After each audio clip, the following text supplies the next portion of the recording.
अस्सलाम वालेकुम। अॼु आहे 12 अप्रैल ट्यूसडे। हिन महिल थिया आहिनि पूरा 11 ऐं मां हिन महिल ताईं काफ़ी पंहिंजा कपिड़ा धोई चुकी आहियां ऐं उनखां अलावा किचन जो सॼो कमु वाइंड अप कयो अथमि। थांव बांव अंदरि करे खीर काढ़े ऐं बिल्कुलु हाणे मां वांदी आहियां ऐं थकी पई आहियां इलाही। त मां कोशिशि थी कयां त हिन महिल मां वञी थोरो रेस्ट कयां ऐं तव्हां सां ॻाल्हाईंदे हिननि पंहिंजे प्लांट्स जो बि थोरो जाइज़ो वठंदमि त हिननि जो कहिड़ो हाल आहे। माशाल्लाह ज़बरदस्त सभु ख़ुशि लॻा पिया आहिनि। सो मां बि ख़ुशि आहियां ऐं माशाल्लाह हिननि जी ग्रोथ इलाही थी। हिननि खे हालांकि ज़मीन खपे, न जूं त वीचारे जूं रूट्स बि कुंडीअ खां ॿाहिरि निकिरी आयूं आहिनि, पर आख़िर मां हिते अंदरि त एतिरी ज़मीन कोन्हे ऐं ॿाहिरि बि मां आख़िर केतिरा प्लांट्स हणंदमि। सो बहरहाल ॾिसूं था जीअं हलंदो रहियो सिलसिलो। सो हवा ॾाढी प्यारी लॻी रही आहे। प्लांट्स बि तव्हां ॾिसंदो त ख़ुशि आहिनि। सो बहरहाल सुबुह जो छोकिरी बि कमकार करे हली वई ऐं ज़हरा वापसि आई आहे। फ़िलहालु ईअं थोरो थांव धोई वई, हुनजी भेण सफ़ाई करे वई, छो त हुनजी धीअ ॼाई आहे त उहा हाणे फ़िलहालु कुझु ॾींहं घणो कमु न कंदी, त ईअं ई मुंहुं ॾेखारणु आई। सो बहरहाल उहो इन जो ज़िक्र बि इन लाइ ज़रूरी आहे जो उहा मुंहिंजे रोज़मर्रा ज़िंदगीअ जो हिकिड़ो ज़रूरी हिसो आहे। ऐं मां कल्ह प्लांट्स धोता त हिननि ॼारियुनि खे बि मां साफ़ु करण जी कोशिशि कई, पर ॾाढियूं फिटी वियूं आहिनि ऐं ॾाढियूं मेरियूं आहिनि, इन करे एतिरियूं प्रॉपर साफ़ु न थियूं। पर बहरहाल जेको घणो गंद हुयो उहो इन्हनि मां निकिरी वियो। अञा ताईं हिन में बि प्लांट न पोखियो आहे। हे हिकिड़ो कर्टन मां बचियल रॉड आहे जंहिंजे मथां मां हीअ अधु बोतल हई। सो इहे बि कंदमि ऐं माशाल्लाह मुंहिंजा जेतिरा बि स्नैक प्लांट्स आहिनि, जेतिरा बि उहे सभु फुटनि था। हे ॾिसो हिकिड़ो हे हितां नओं थो फुटे माशाल्लाह, ऐं उनखां सवाइ हे ॾिसो हे नओं थो फुटे नंढिड़ो, ऐं हेॾे बि हुयो, हा हेॾे बि ॿिन्ही में माशाल्लाह। ॾिसो हिते ही हेठां नओं निकितो आहे, हिते इहो नओं निकितो आहे ऐं हिन में अंदरां बि नओं पियो निकिरे, हीअ विच में ऐं हिकिड़ो हीअ पासे में, ऐं अंदरि बि जेके हिन पासे रखियल आहिनि उहे सभु मां तव्हांखे पहिरियों बि ॾेखारे चुकी आहियां, सभु फुटनि पिया। इन्हनि खे ॾिसी मां ॾाढी ख़ुशि आहियां। हालांकि मां वटि एॾी प्रॉपर जाइ बि न आहे, थकिजी बि पवां थी। हिननि खे मेंटेन करणु कोई आसान कमु न आहे, पर पोइ बि मां ख़ुशि थी थियां। हीअ ॾिसो हिकिड़ो हे पहिरियों मां तव्हांखे ॾेखारे चुकी आहियां, उन महिल बिल्कुलु टाइनी हुया ऐं हाणे थोरा वॾड़ा थी निकिता आहिनि। ऐं हिननि में बि हे नवां पन हिननि में निकिरनि था। सो मिटी वारी हवा ॾाढी थी हले, पोइ मां जेकॾहिं पंहिंजी सॼी जान लड़ाए हिननि जी सफ़ाई बि कयां त उहो फ़ाइदो न आहे मूंखे। ऐं वापसि हिकु ॿिनि ॾींहंनि जे अंदरि वरी अहिड़ा थी वेंदा, तंहिंजे करे थोरो घणो मां हिननि खे छंडींदी रहंदी आहियां, पाणी ॾींदी आहियां, को मेन को कचिरो हूंदो आहे त उहो कढंदी आहियां, न त बसि। सो हाणे मां कंदमि रेस्ट।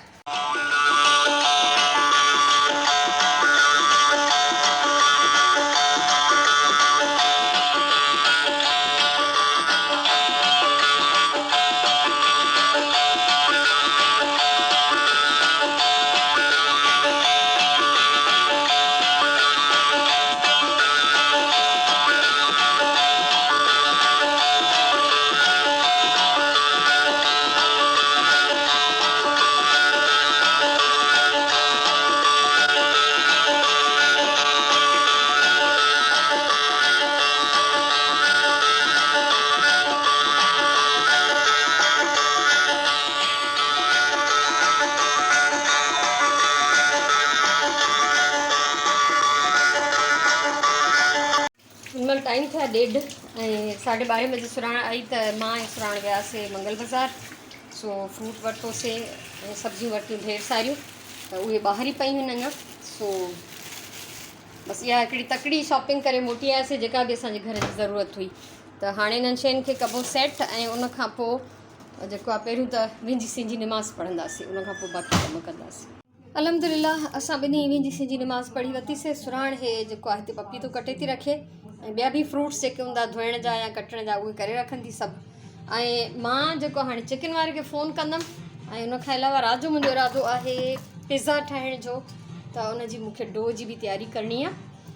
सो हाणे फ़ोन कंदमि चिकन वारे खे फ़ोन करण खां पोइ मां हिते अची हे कल्ह वारो जेको फ्रॉक मां राजिया जो सिबियो हो उनखे अची मां लेस सही आहे, ठीकु आहे, घेर ते, छो त मूंखे ॾाढो इहे सिंपल पियो लॻे न, ख़ाली पियो लॻे। त हीअ लेस जो हिन में इलाही डिफरेंस थो नज़र अचे वीडियो में, पर हूअं साम्हूं में एतिरो डिफरेंस न आहे। ऐं हिन खे मथे बि मां या त इन जा मैचिंग अहिड़े ग्रीन जा बटण हणंदमि, कुझु हिते हणंदमि, कुझु बि ठाहिबो आहे। हाणे फ़िलहालु सम्झ में नथो अचे पर हिनखे बैलेंस कंदमि मां। सो चिकन अचण वारो हूंदो, हाणे हलूं था किचन में। इंतज़ारु थी कयां मां त गोश्त अचे। ऐं हिते मां हीउ कढी रखियो आहे यीस्ट, ऐं हीउ मैदे ते तव्हां ॾिसंदव पाणी आहे, छो त असां फ्रीज़र में रखंदा आहियूं।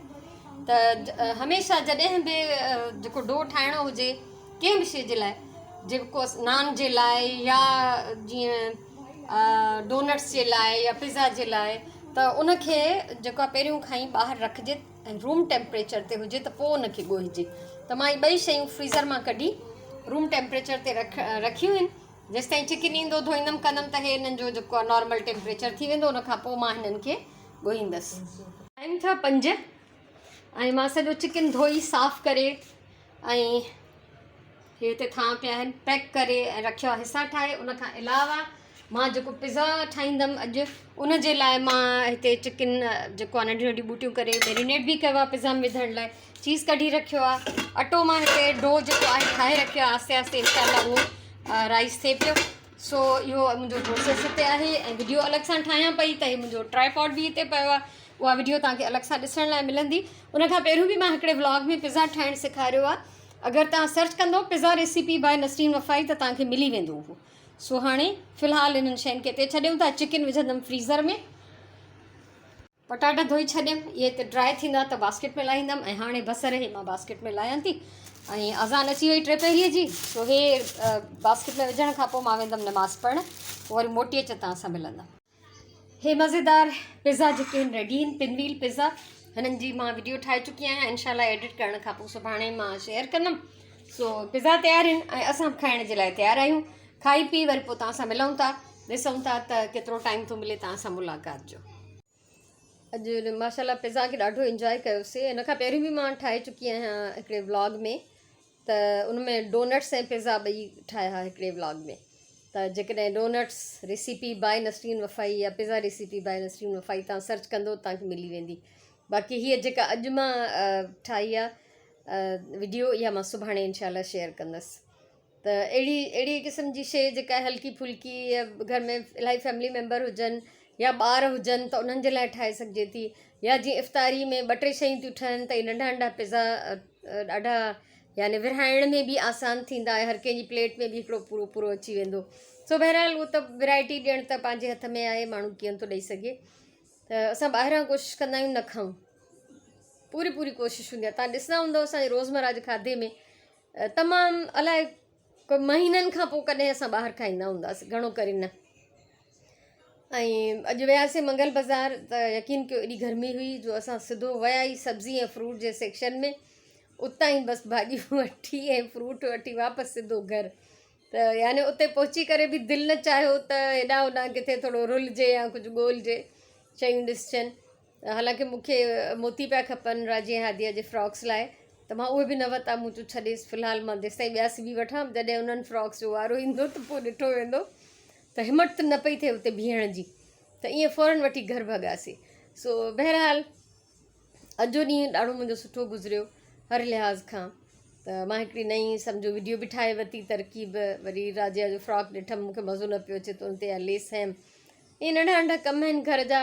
ऐं इन में इलाही टाइम मूंखे लॻो, चिकन घुरायमि, मुंहिंजा हिसा ठाहियमि, वीडियो ठाहियमि पिज़्ज़ा जी, त उन में वक़्तु इलाही लॻी वेंदो आहे।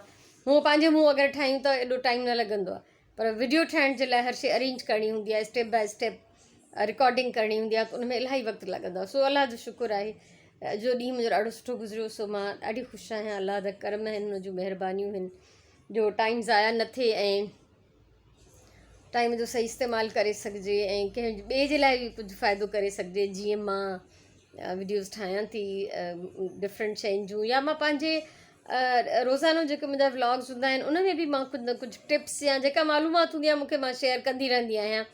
त अगरि कंहिंखे ख़बर न हुजे त उनखे बि ख़बर पइजी वञे, छो त जेके नंढियूं नंढियूं नयूं नयूं छोकिरियूं आहिनि घर पंहिंजो स्टार्ट थियूं कनि, त उन्हनि खे त हर शइ सिखणी हूंदी आहे। त अहिड़ियुनि छोकिरियुनि जे लाइ स्पेशली इहे तजुर्बा जेके हूंदा आहिनि इलाही कम जा हूंदा आहिनि। सो अलाह शल कंहिंखे बि इन लाइक़ु करे त पंहिंजी ज़ात मां कंहिं ॿिए जो भलो करे सघे, कंहिं ॿिए जो फ़ाइदो करे सघे।